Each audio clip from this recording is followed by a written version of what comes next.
Hey folks, this is in regards to installation for a Stanley Automatic Door closer, and I apologize, but the instructions they gave you are not only complicated, but they're in like 4 or 5 different languages, all on the same page. Once you actually sit and study them for about a half an hour and sit there and just absorb how it's laid out, you can kind of get it. It's pretty easy. Otherwise, there are different setups for different door configurations, left, right, the type of hinge you're going to use, whether it be, in my case, there's like a flush mount. There's no molding right here, and you can use that side with the hinges, because you have to mount it fairly closely to the hinge. And you can also mount it live now after reviewing different videos on YouTube and seeing some of the different people. Hey, listen, in no way am I claiming that I'm a professional, but watching the faults and some of the decision making from other people in regards to anything, it doesn't matter if it's mechanics or just putting this automatic door opener in, you can learn a lot by the people, by other people's mistakes on YouTube, that's for sure. So we will find out if I make the same mistake. If it doesn't line up, this door will not shut completely, or will not open all the way completely, or something in between. So this is the template that they give you. This is the printed template, and as you can see, they say for the edge of the door. Now, that would be if I mount it on the inside right here, and I had it mounted, I had it taped to this surface right here, the template, and I was going to mount the unit, the closing unit, the actual hydraulic unit. There goes the template. I was going to mount the hydraulic unit.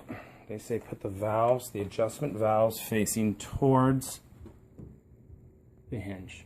So you always want to have that valve, those two valves, the adjustment valves, towards the hinge. If I mount it this way, the arm mechanism will not allow it to open. This doesn't. This turning device right here, this mechanism goes one way pretty much.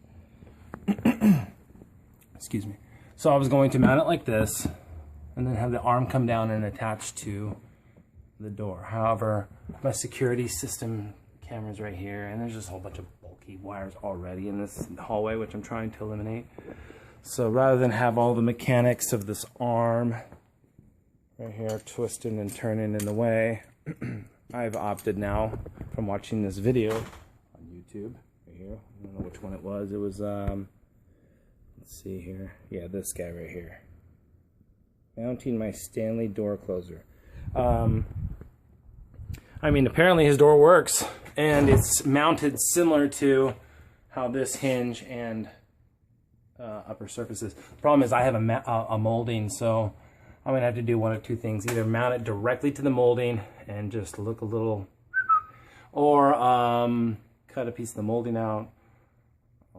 I don't know. Again, this is kind of like a part 1 of a part 2 video. I just decided to put this up right now because after watching the limited amount of videos I was able to see online, I figured I'd make a fool of myself too.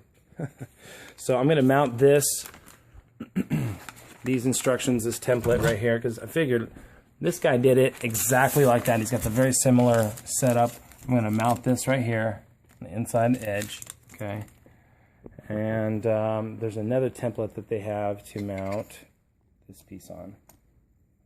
I was opting at first to go with this, and I'd switched it out. All you have to do is screw off that little screw, and then they give you this screw right here. You take this off and then replace it. There's like a little washer in there and gizmos, you'll see. But I'm not going to go into depth with that. But I do have to mount this template. So this will go to actually above, there goes that template again, above, and mount it somewhere around here. So we'll get back to you with part 2. Thank you.